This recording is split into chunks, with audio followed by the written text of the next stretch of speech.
So as I'm sure a lot of you may already know, the NHL recently announced their 3 finalists for the Calder Trophy for being the Rookie of the Year, and one of the finalists was a goaltender from the Carolina Hurricanes by the name of Alex Nedeljkovic. And I'm sure quite a few of you have already heard of Alex Nedeljkovic before this season, as he was regarded as a top goalie prospect for quite a few years after he was drafted all the way back in 2014. And he finally made the jump to the NHL and has made quite an impact in his rookie season. Hello everybody and welcome back to another Goalie Hub video, and in today's video I will be discussing the rookie season of Alex Nedeljkovic this year and his crazy story from being put on waivers at the start of the year to being a Calder Trophy finalist. Now I find his journey very fascinating because I was always very high on Alex Nedeljkovic and I thought he was always going to be a very good goaltender at the NHL level.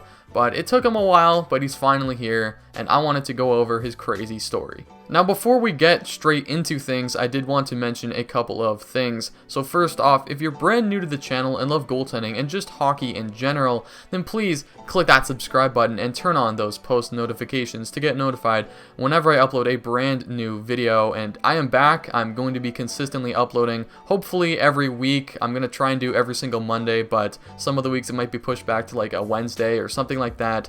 But still, have those post notifications on and click that subscribe button so you know whenever I post a new video, as I don't think you'll want to miss any of the upcoming ones. Now another thing, if you want to see even more goalie content or even just more hockey content, then be sure to follow me on Instagram. It's at @goalie_hub. There will be a link down below in the description for you guys to check out. But with that all out of the way, let's get straight into things. So before we really talk about this season, I wanted to give a little bit of a backstory on who Alex Nedeljkovic really is. So Nedeljkovic played junior hockey in the Ontario Hockey League, which is fascinating to me because he is an American-born goaltender, and usually Americans go to play in the NCAA and don't want to come over to the CHL, but nonetheless he decided to do that, and he played very well in the OHL. He had a couple years before he was even drafted where he posted save percentages above .920. And I think those seasons led him to being drafted in the 2014 draft in the second round, 37th overall, by the Carolina Hurricanes. After he was drafted, he played a couple more years in the Ontario Hockey League, having even more success there, and he even played for Team USA at the 2016 World Junior Hockey Championships. In 2016, Nedeljkovic turned pro, and in his first pro season, he bounced back and forth between the ECHL and AHL before eventually sticking in the AHL the next season in the 2017-2018 season. By that point, Nedeljkovic was definitely a highly regarded goalie prospect that was supposed to be Carolina's future starting goalie. Nedeljkovic had a breakout year in the 2018-19 season in the American Hockey League, posting a .916 save percentage as he helped the Charlotte Checkers win the 2019 Calder Cup Championship, and he was a big part of that team. Throughout his first few years in the AHL, he did receive a few NHL call-ups, but none of them were that long, so he wasn't really given that much of an opportunity to stick in the NHL. Now going into last season, Nedeljkovic was expected to come in and be the backup to Peter Mrazek,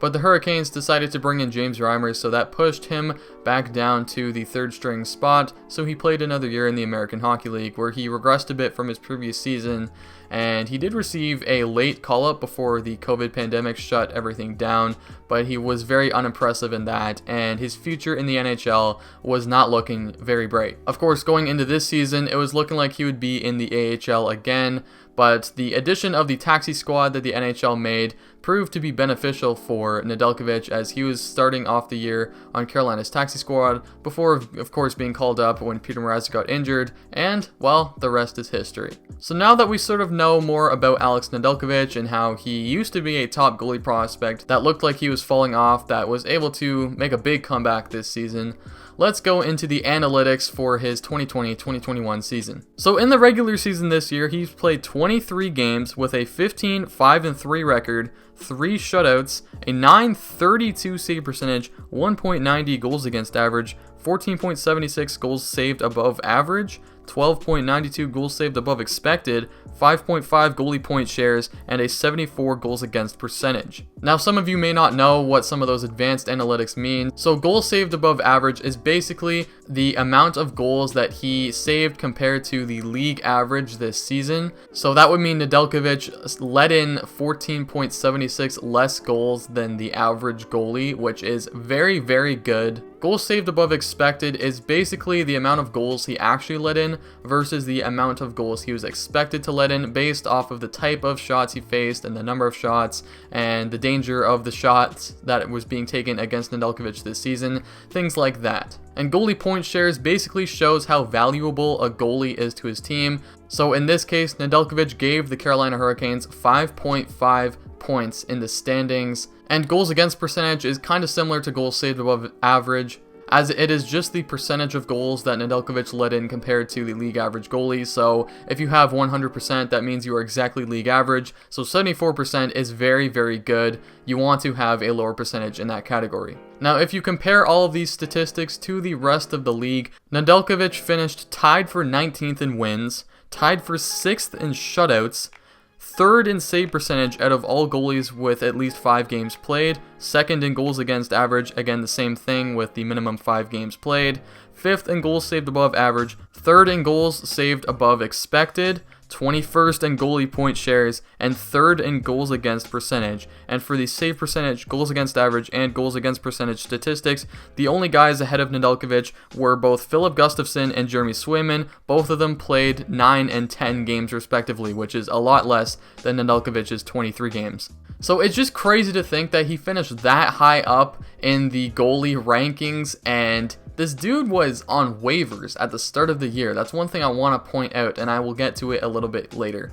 But it's just something crazy to think about. Now, in the 2021 playoffs, Nedeljkovic has been the starter for the Carolina Hurricanes, although I think Mrazek played their most recent game against the Tampa Bay Lightning.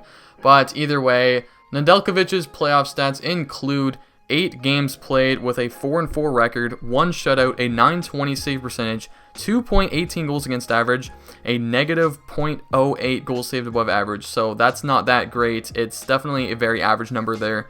A .39 goals saved above expected, again very average there, and a 102 goals against percentage. So again, he's been a lot more average in the playoffs, but still pretty good nevertheless. So just judging by these statistics, you can tell that Nedeljkovic had an amazing season, and he was very, very valuable for the Carolina Hurricanes. Now, like I mentioned before, what makes this even crazier that he was able to have such an impressive year is that he was overlooked by every single team in the National Hockey League at the start of the 2021 season.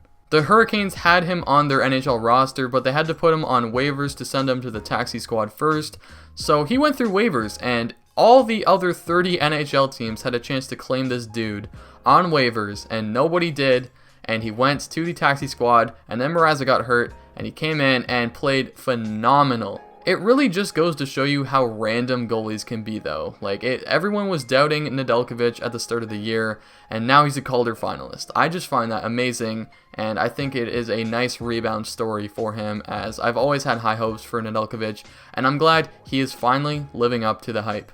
So I think that's all I really have to say for today. I know it's not one of the longest videos out there, but I just wanted to touch on this subject a little bit, as I think a lot of people are actually saying that Nedeljkovic doesn't really deserve the Calder nomination, and I very much disagree. I know other guys like, Tim Stützle, Josh Norris. They had some great seasons both on the Ottawa Senators, even Ty Smith on New Jersey. But you cannot ignore that Nedeljkovic played so well. I know he only played 23 games, but how can you tell me for a dude that ranked top 5 in all the major goaltending categories out of all the goalies, not just rookies, how can you tell me that this dude is not worthy of a Calder nomination? Now, I don't think he's going to win the Calder Trophy. I think Kirill Kaprizov, or even Jason Robertson for that matter, deserves it more than him. But nevertheless, it's a nice story that he's a Calder finalist after being put on waivers at the start of the year. So let me know what you guys think. Do you think Nedeljkovic is legit? Do you think he's just going to go back to being like an AHL bum next year? Let me know in the comment section down below. And while you're at it, click like on the video if you did enjoy, as I hope you did, at least. And a couple more things, if you're brand new to the channel and love goaltending and just hockey in general, then please click that subscribe button and turn on those post notifications to get notified whenever I upload a brand new video. Again, I'm going to be uploading a lot more consistently, so you better watch out for those new videos coming every Monday, give or take at least. Also, follow me on Instagram at goalie_hub. There will be a link down below in the description. And anyways, that is it from me, and I will see you all in the next video. And trust me, I have some pretty big videos planned in the near future, so stay tuned.